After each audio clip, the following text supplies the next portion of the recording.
Hello and welcome into the Doors Unlocked studio. Weeks ago, I looked into this camera and told you winning cures everything, and boy, is that true today. In what many are calling the biggest win in Vanderbilt history, the Commodores took down the top-ranked #1 Alabama Crimson Tide 40-35.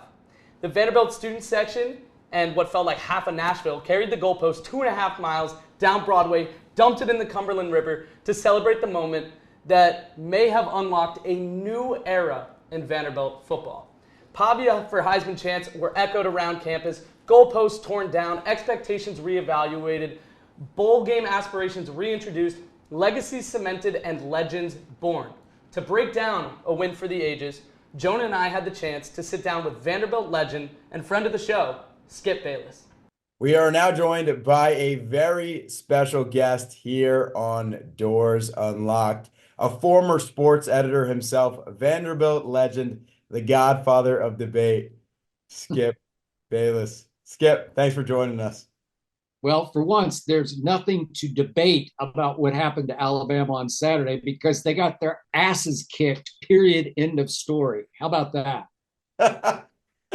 They really did, and it was incredible for us at the stadium. We saw you following along on Twitter, watching at home. What was it like in the Bayless household? Take us through the journey of emotions through this game.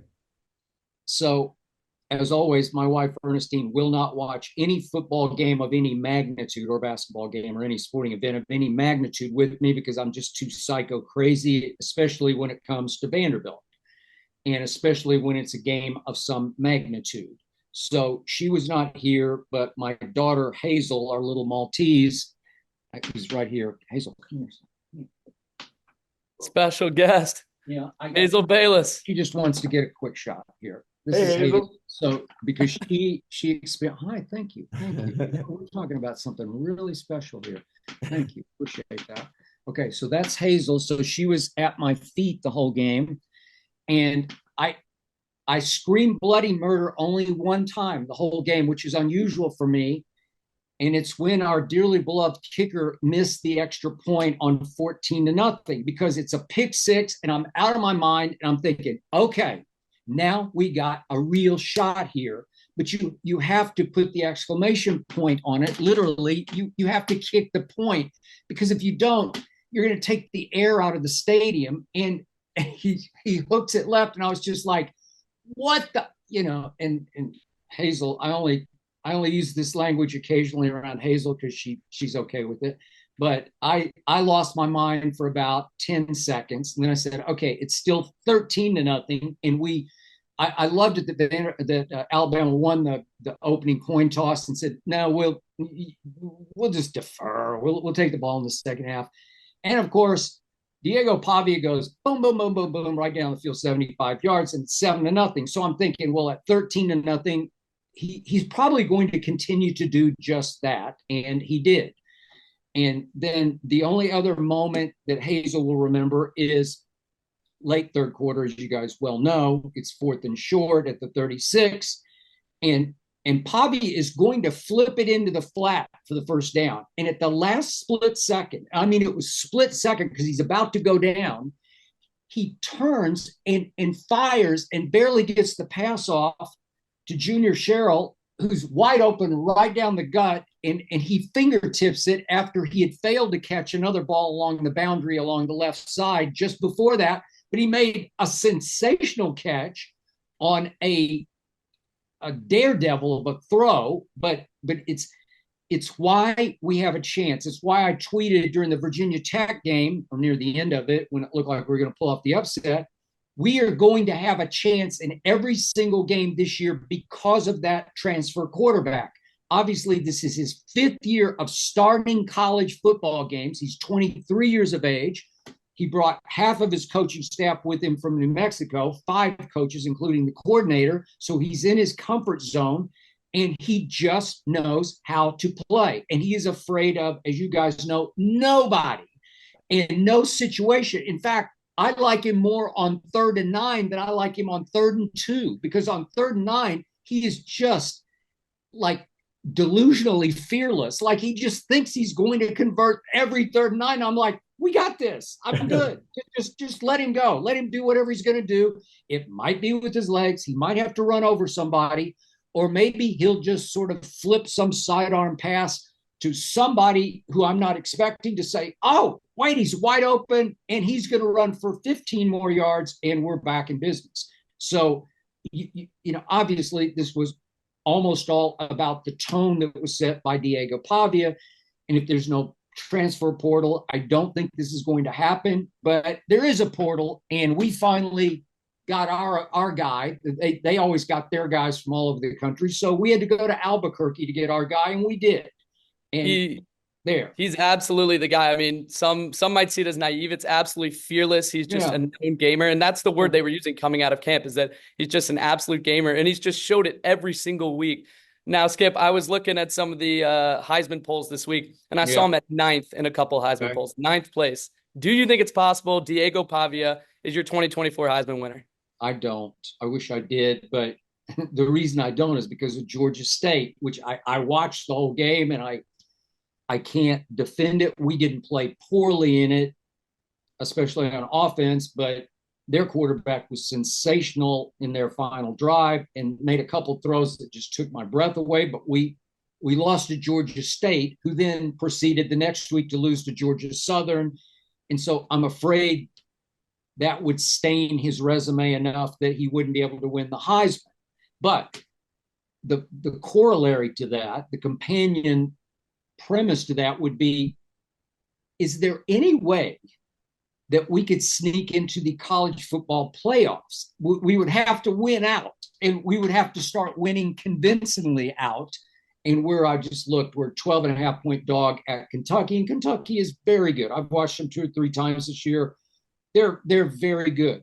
But does Diego Pavia at least give us a shot, just the way he did at Missouri, double overtime, kicker missed one? Yes, he gives us a shot. So I could see that happening before I could see Heisman happening, where we just became the darling of the world. And yet, you guys know the schedule better than I do. It's just relentless. It's just like one behemoth after another, after another, after another. And again, could he go win all those games? He could. Then we get back to what I used to write about for The Hustler back in my day. It becomes in the SEC about depth, as you guys know, like quality depth, because it is a war of attrition, because I'm sure our guys are pretty banged up from a very physical battle last week, and now you got to go to Kentucky, and then you guys know what's coming down the pike here. It just gets harder and harder just to stay reasonably healthy and compete with depth. And I don't know that we have the quality depth to support Diego in his mission, but I don't know that I could see that happening before I could Heisman, though I hope I'm wrong about that, obviously.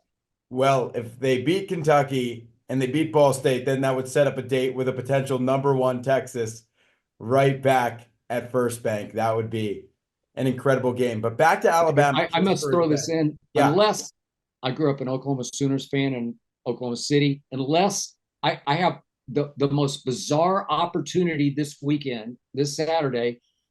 Help me out on this. Has anybody in the history of the world ever had the 2 teams that he supports, one by birth, Oklahoma, and one by diploma, Vanderbilt, on back-to-back weeks get shots at the #1 team in the country as prohibitive underdogs? Like I've got 2 in a row because my Sooners are 14. And again, I was born into it. My grandfather had season tickets, but we're 14.5-point dogs at Dallas. You know, it's a neutral site, obviously. So we have a young quarterback. So we have the flip side of Diego Pavia.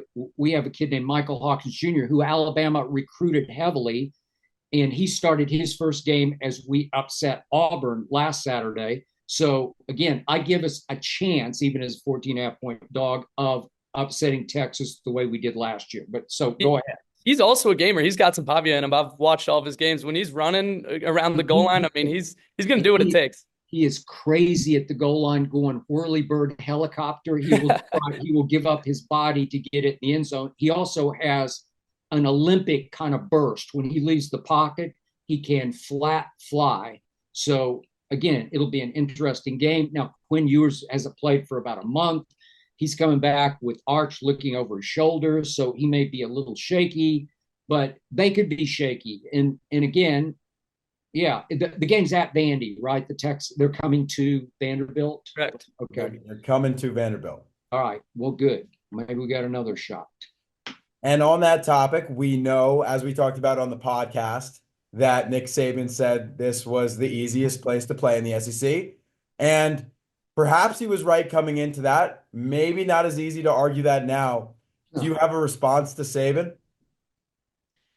Yeah, I've never loved Saban. In fact, on TV, I've often called him Ain't Nick instead of Saint Nick because his defense has been overrated from the start because they'll routinely give up 40 back in his day at coaching.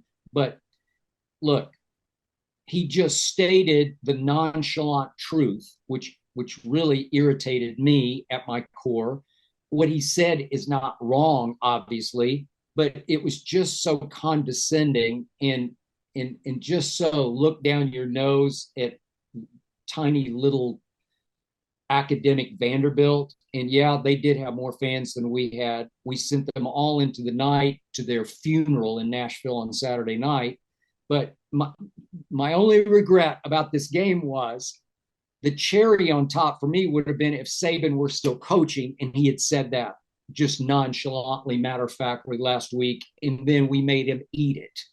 And I loved it that they did play his clip on our scoreboard at the end of the game just to make the Alabama fans who came for their big weekend out in Nashville, make them eat it and rub their noses in it.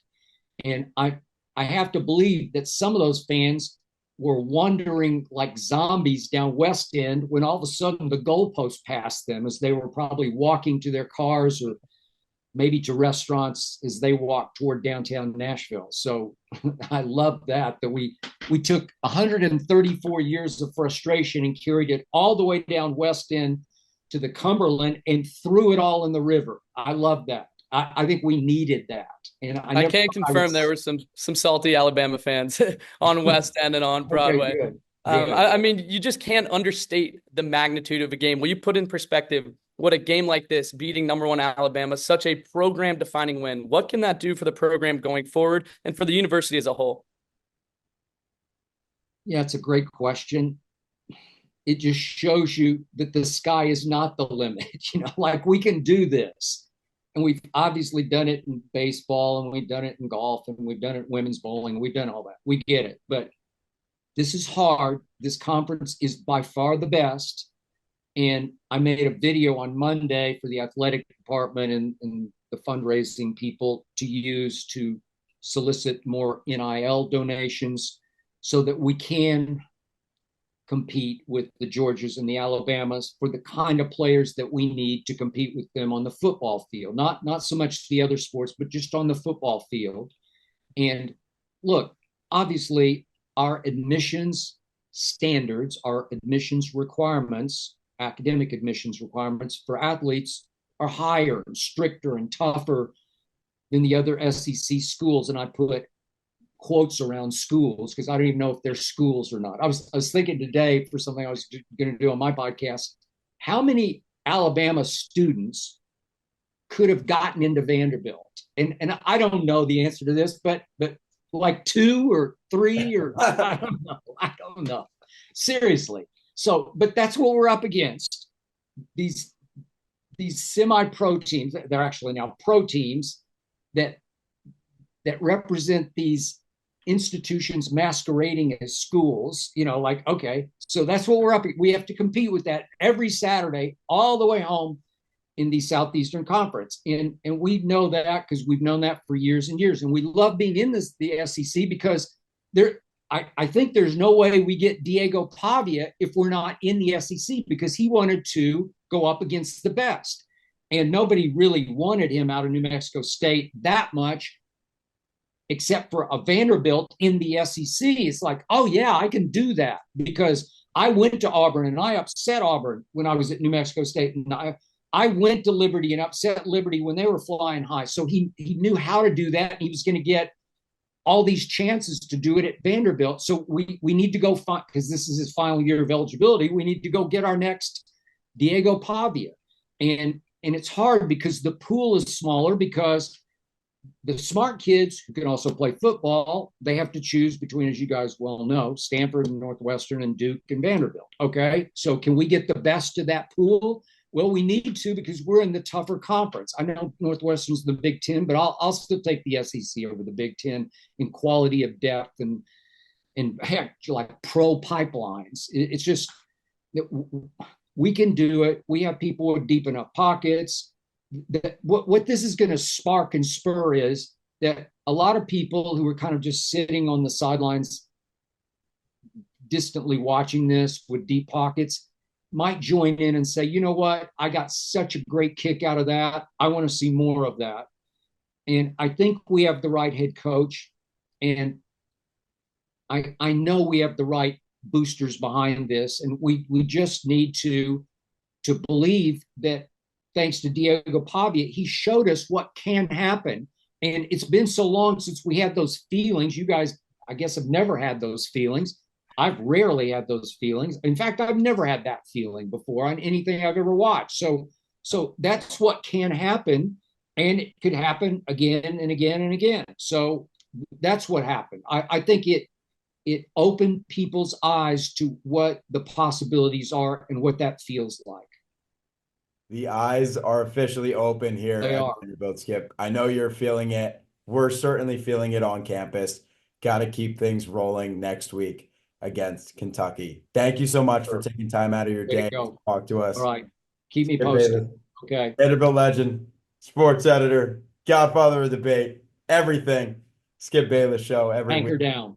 Thanks so much. Thank you, Skip. Thank you, guys. See you. Well, that was certainly incredible to get to speak to Vanderbilt alum Skip Bayless about such an incredible game and weekend as a whole for the Vanderbilt student body. And this kind of game where you take down the #1 team, a generational win, right? We haven't seen it at all in Vanderbilt history. What is the magnitude of this win? Yeah, I think it's exactly how head coach Clark Lee put it. They're not surprised they won this game. They're very pleased, right? And it is an arrival to the world of national media, to people knowing that Vanderbilt has a football team. We've known as long as we've covered it, we've talked about the suffering. How many times, week after week after week, was the planning for this show, gentlemen? How do we make a loss by 30 points interesting? How do we talk about 3 interceptions, right? How do we frame that? Now, no longer. I don't think this is a fluke. We know it's not a fluke here, right? The national media might still think that, but this is an arrival for these guys. The culture is changed around campus. The students are showing up in droves these were student sections that, it was the desert. It was the desert in years past. And now they have to close the student section by the end of the first quarter because of how many kids are overflowing into there. And if you don't think that's going to continue, watch out for Ball State. Watch out for Texas. If Vanderbilt can beat Kentucky and beat Ball State, possibly have college game day here and play Texas, this place is going to be electric like we never knew it could. Candace Story-Lee has seen the vision. Clark Lee has seen the vision. The Vandy United project has seen the vision. And now, just in time for the stadium to be renovated, the team is renovated as well. Shout out to Barton Simmons. Shout out Clark Lee. Shout out Candace Lee. Shout out Chancellor Dearmeyer. Everybody who has built this culture up. This is exciting, guys. And a big part of that comes from recruiting. Aiden? Yeah, like Jonah said, people are seeing the vision. We had a few people that saw the vision, and now everyone's seeing it, including recruits. Vanderbilt had a ton of high-profile class of 25, 26, and 27 recruits at the game on Saturday. Just a lot of Nashville natives that, historically might go to Georgia, might go to Knoxville, because Vanderbilt football hasn't necessarily been where it needed to be. And boy, did they get a treat on Saturday. There were a lot of really good players on site that have kind of already reopened their commitment, started to delete posts with Georgia mentioned in them. Steven Silvers, 4-star defensive tackle, just one example. There's genuine recruiting momentum, and Lee knows it, and Anchor Impact knows it, and everybody involved in McGugin Center, Vanderbilt's athletic complex, knows that there is momentum to be built from this, and they're going to continue to ride this wave, and they're going to ride it ferociously. I truly believe a game like this, a moment like this, can galvanize the fan base and change the trajectory of not just the football team and the football program, but the entire athletic department. It is just absolutely monumental, cannot be overstated. I look back to when Tennessee tore down the goalpost when they played Alabama a couple years ago and put it in the river there in Knoxville. Look where their football program has headed since there. They've become one of the blue bloods of football. Now let's take a closer look at the game itself. I know you had some thoughts on the offense. What did you see there? Yeah, well, number one takeaway, Heisman candidate, number 9 in the polls right now, some of the polls. Skip Bayless doesn't think he'll be the Heisman. I think Pavia has a shot. I get it. The loss to Georgia State was tough. It wasn't because of the offense. As Skip said, Diego Pavia is a revelation for this program. Without NIL, he wouldn't be here, right? Like Skip said, he wanted to be able to compete with the best in the SEC. That's what he's done. We knew this was, and again, we came in talking about who's going to be the quarterback of this football team, Diego Pavia or Nate Johnson, right? We were talking about that in fall camp, and Diego Pavia took the world by storm against Virginia Tech, immediately was his team, and he hasn't given it up. Every time he's needed to make a big throw, he has. Cedric Alexander has turned into a workhorse running back for these guys. He was last year, but now when he's complemented by a guy like A.J. Newberry back there, exciting stuff. That Eli Stowers connection on the money. The offensive line beat Alabama's defensive line. Like, how often can we say that? Vanderbilt was firing in all phases of the game. So many big plays that Pavia made, and obviously, you go to the play of the game, 4th and 1 at the 36, draw. Pavia doesn't have his first option, doesn't have his second option, launches to Junior Sherrill, who gets some revenge after dropping a catchable ball on the last drive into the end zone. And that was the moment where you really said, oh, Vanderbilt might win this game. Incredible offensive performance. Knew you were going to have to put up a lot of points to win, and you hung 40 on Alabama. How about that? How about that? How about the defense? Look, people are going to look at this game. They're going to say, oh, Alabama scored 35. That's super impressive. And the reality is you're going up against Jalen Milroe and Ryan Williams and a really talented group of Alabama's skill positions.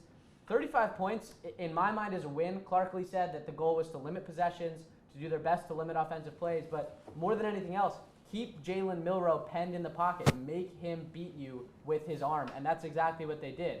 Jalen Milroe had 7 rushes for 10 yards in this game, and he was negative until that whatever 8-yard touchdown rush that he had towards the end of the game. They had Milroe in hell in that pocket. I mean, I've never seen anything like it from Vanderbilt's defensive line. You talk maybe the pressure from the pass rush wasn't amazing, but they kept him penned in, and that was their goal the entire time. They made that very, very clear. The run defense was really, really impressive. And for what it's worth, I thought the secondary, outside of a couple of mistakes and a couple deep shots, held their own. You know, a depleted secondary for much of the year with safety help from Z.J. Taylor, with safety help from DeRicky Wright, some nice performances from cornerbacks, Colby Taylor. Jalen Lackey played pretty well. Martel Height is looking like a superstar, not only as a cornerback, but also as a punt returner. I thought the defense played really, really well, all things considered, and that doesn't even begin to talk about the linebacking group that Vanderbilt has. I feel like it's been a strength of the team for the past few years that we've been here, and this year is no different. Langston Patterson is a tackle machine. Brian Longwell is an incredible complementary piece, and Randon Fontenette is a star. This guy is an NFL player without a doubt. He's a sophomore, and he'd get drafted in the NFL draft if he was eligible. He's not. He'll be there in 2026. There's no doubt about that. This is a legitimate defense. There's NFL players scattered on the offense. There's NFL players scattered on the defense. Vanderbilt has a legitimate team this year. There's no doubt about it. And, I mean, we're going to talk about the ceiling for this team and what the future looks like, but there's a lot of hope on West End. No matter where you look, like Skip said, whether you look at, any level of any phase, whether it's offense, defense, any level of those, the stats, they truly did dominate. And that team that we saw Saturday looked like they can beat anyone. Now let's talk rankings and postseason aspirations. We got the 30th most votes for the AP poll top 25. Most people think if we beat Kentucky this coming weekend that we'll make it in. Can this team possibly make the college football playoff? What's the likelihood of a bowl, and where should we be ranked now? Yeah, I mean, I think the storyline that we've been talking about for the longest time is Vanderbilt is a couple plays away, realistically, from being a top 5 team in the nation. Yep. You should have beaten Georgia State. Even with the way your defense played in that game, you had a chance to beat Georgia State, didn't, blew it at the end, and then you go to double overtime with Missouri, and sure, you missed that field goal, but you had the ball in double overtime. If you scored a touchdown, the game would have been over. So you had that chance. Now you're 3-2. You don't get the ranking because no team with 2 losses is ranked just yet, but got a lot of votes, right? 30th team in the nation. Man, of course, if they beat Kentucky, they'll be ranked. Of course. And then they'll roll over Ball State and have a chance to dethrone possibly another number 1 in Texas. The thing to watch with Texas is the week before they're playing Georgia. It's the exact same formula that Alabama had. So will they be riding high and Vanderbilt has a chance to dethrone, or will they take a few steps back and have to regroup? It was the same debate we were having about Alabama before. But I think this team will surely make a bowl game and has a chance to make the college football playoff. That's how good I feel. If you beat Alabama like that, not on a fluky last play, it was their best win of the season, obviously in quality, but I think it was their best performance in terms of dominating a team. Sure, I guess they dominated Alcorn more than that, but I really feel like in every respect of the game, this was a cleaner win over Alabama than Virginia Tech. That's saying a lot. Yeah, I don't want to mince words here. Clark Lee straight up outcoached Kalen DeBoer. I mean, this was a masterclass. Vanderbilt held the ball for 42 minutes to Alabama's 18. That's absurd. That doesn't happen in any college football game, let alone a Vanderbilt versus Alabama game that Vanderbilt was 3-touchdown underdog in. This was not a fluke win. This was an arrival, like Jonah said. Vanderbilt outplayed Alabama. And like you said, bowl game feels like the floor for this team. I mean, if you beat Alabama, theoretically you beat any team in the country. And Vanderbilt's next 2 hardest games, the 2 biggest challenges it's going to deal with, Tennessee and Texas, are both home games. So, look, let's not get ahead of ourselves here and claim that Vanderbilt's going to go 10-2 and make the college football playoff. But the realistic take is, if you beat Alabama, if you're 3-2 right now, you beat Alabama, you can beat anybody. So I wouldn't rule out the college football playoff by any means. You know, I'm usually the optimist, but I'm very fearful we are getting ahead of ourselves here.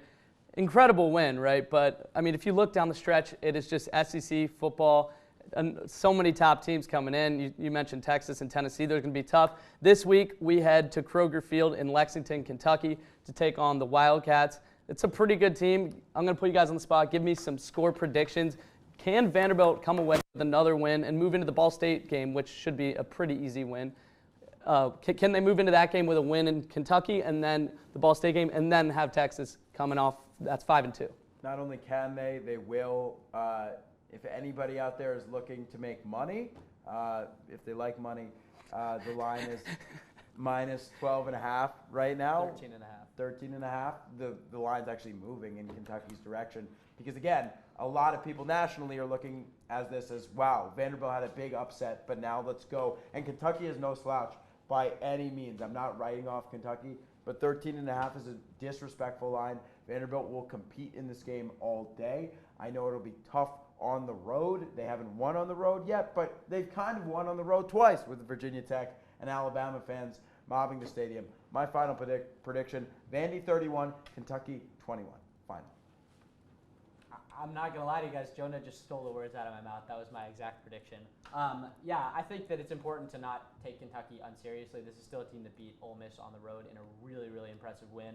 And Kentucky plays kind of similar to Vanderbilt. They're going to want to turn the clock out. They're going to want to put the ball on the ground. They're going to want to keep the ball out of Brock Vandergrift's hands, which is not something that's true for Diego Pavia, Vanderbilt's quarterback, but they're going to want to turn the clock. They're going to want to control the ball. I mean, they had 40 minutes of possession time against Ole Miss, too. So it's a similar formula to success for these two teams, and I think that makes for a super exciting matchup. I agree with Jonah. I think the plus 13.5 is a pretty disrespectful line for a team that just beat Alabama. But Kentucky just came off a bye. They're going to be fresh. They're going to be healthy. And Vanderbilt, we're going to see if Vanderbilt is capable of executing or if they're going to, enter that hangover that they did with Georgia State. I think it'll be very telling this weekend, but I'm also going to predict a Vanderbilt win. For the sake of being different, I will say Vanderbilt wins 27-24. I'm going to go in the same direction with you guys, a closer game. Give me 27-24. I will, on Doors Unlocked, I will lock that 3-0 victory for 3 people predicting the victory this weekend in Lexington. That will do it for us today from the studio. Jonah Barbin, Aiden Rutman, I'm Zach Phillip. Thanks for joining us, and Anchor Down.